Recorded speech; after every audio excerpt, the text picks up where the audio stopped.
Ramana Maharshi said that advised his disciples to make your mind happy. That was the way he phrased it.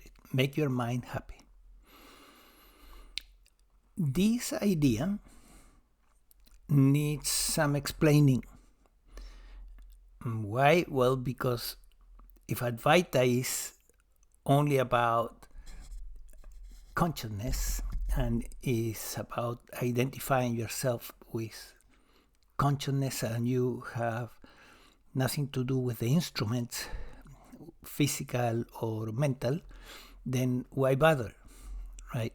Why giving so much importance to the mind or to the body? So let's look at it. Why he was offering that advice to his disciples. The reason, the fundamental reason for that is that the Advaita teachings, and awakening most especially, show you that you are not the mind nor the body. That mind and body are in front. They are objects in front of what you are. What are you? Well, you are pure consciousness. You are the observation. So this observation is your true nature, and all the mental objects, the dance of the mind, is in front. However, if there is psychological pain at a level that is significant, and same about the body, you may have had the awakening, you might be quite advanced in the path of Advaita, and still you may experience identification with the instruments, with the mind, with the body. Take, for example, the case of Christ. When he's in the cross in extreme pain, there is a moment where he says something like, "Father, why thou hast forsaken me?"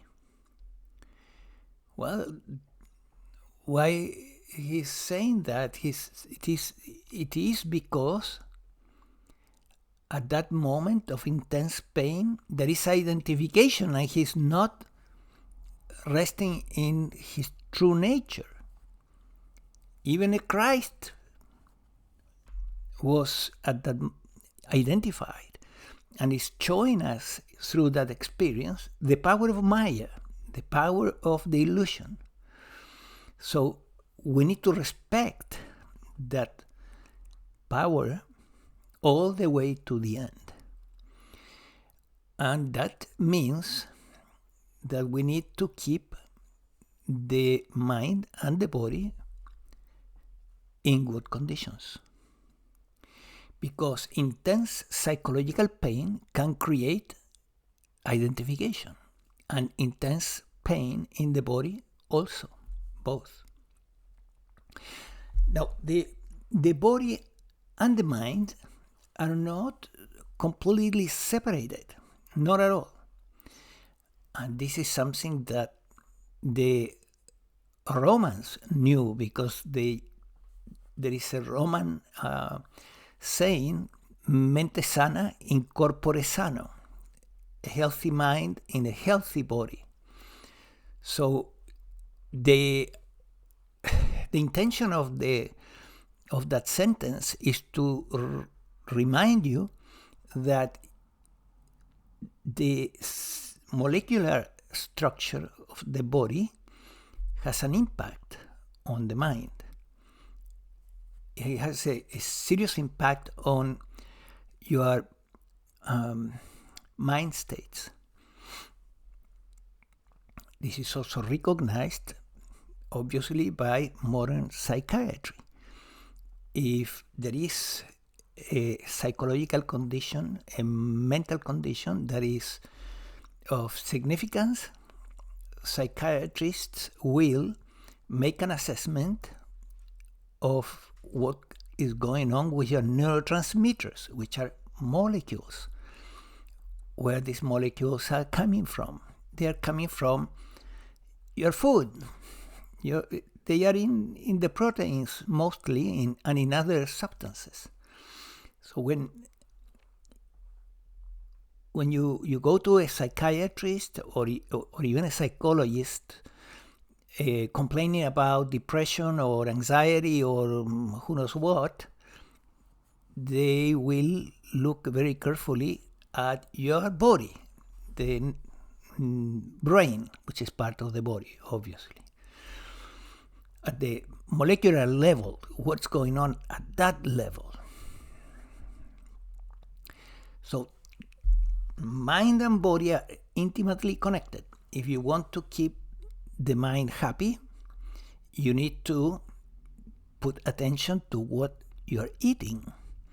And if corrections in your eating habits do not have enough impact on how your body, your brain is working, and still the symptoms continue, you may need to use some natural supplements to balance the brain and to impact the neurotransmitters, bring them back to normal, and then that is likely to correct the mental issues.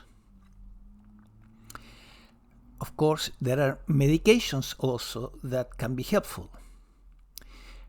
But remember that the chemicals that are the building blocks for the neurotransmitters are natural chemicals. They are present in nature. Let's say one interesting example is when there is a deficit in dopamine that is very significant, it will lead to Parkinson symptoms, depression and Parkinson. So you need to increase dopamine. How you increase dopamine? Well, you can take a medication, I think it's called levodopa, that is the precursor for dopamine. It's not exactly the natural molecule because it's a pharmaceutical that has been patented, but you can also use L-DOPA directly. L-DOPA is the molecule that is in nature, is in some beans and other natural substances, and the L-DOPA, the precursor, the direct precursor to dopamine, will tend to increase dopamine and will help.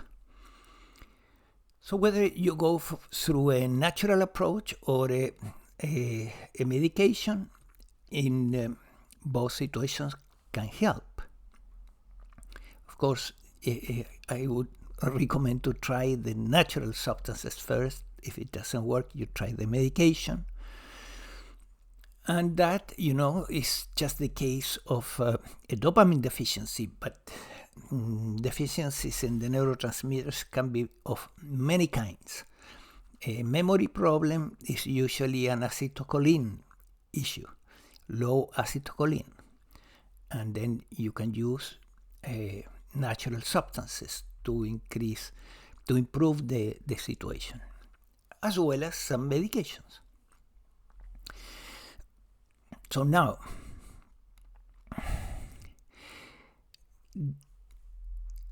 I hope that you understand fully now the advice from Ramana Maharshi. Keep your mind happy. Of course, when it comes to the mind, it is not just about chemicals. There are also attitudes, psychological attitudes. which are the result of the programming of the mind-body organism. And if the programming is inadequate or distorted, if this belief system is thwarted with negativity, will also impact the moods in the mind, and will have an impact also in the chemistry of the brain. So it goes both ways. The chemistry in the brain will impact mood, and mood will impact the chemistry. And at the same time, the moods are linked to your mental programming, especially beliefs. Negative beliefs about oneself, for example. Oh, I am no good,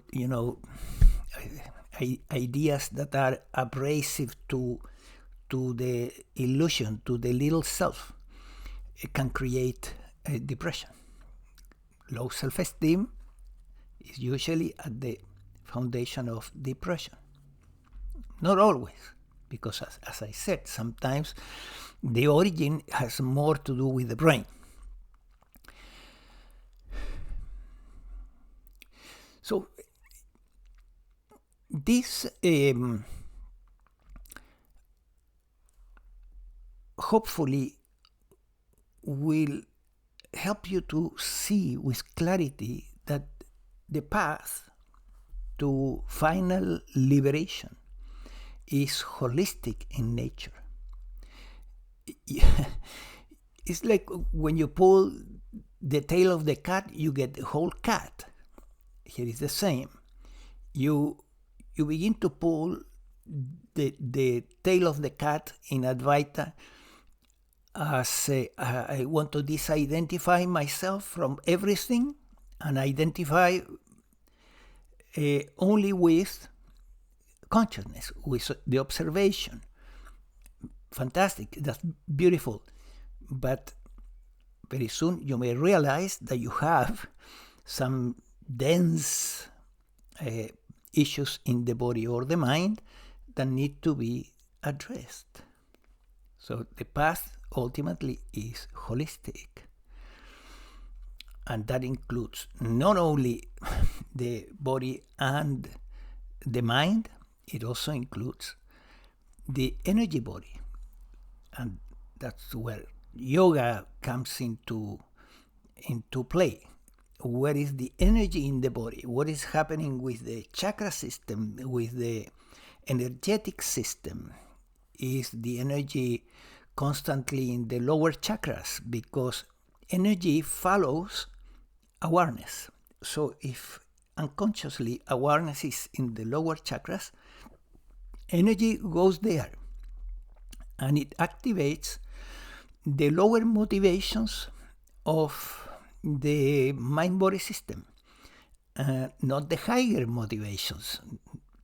It will be difficult to feel a strong motivation for liberation if the attention is always in the lower chakras, because that brings the energy to the lower chakras, and each one of the chakras stimulates a particular motivation or drive in the mind-body system.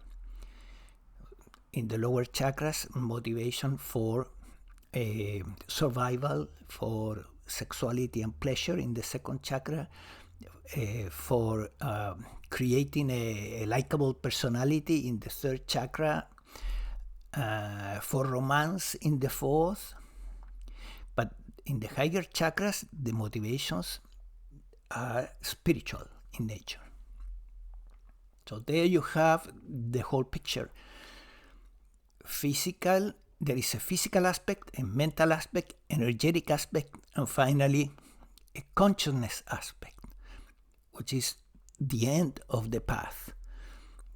And whether you begin through the end or through the basics, eventually you need to address all of it. So this is also an additional reason to put attention to awakening and pursue awakening with a strong determination. Why? Because awakening shows you that you are the observation only. You are pure consciousness, undifferentiated consciousness, undifferentiated awareness, undifferentiated observation. That's what you are. And awakening shows you that. What is the advantage? That after awakening, after seeing that truth with clarity, then it is easier to step back and to identify yourself from the instruments, body and mind, and even the energy body. So awakening is extremely valuable. If you're interested in awakening, you may consider the awakening protocol. I leave you a link at the end of the description of this video, which is, by the way, I suggest that you read it, that you read the description, because I'm putting attention to it and making sure that I'm reinforcing in the description what I'm telling you now.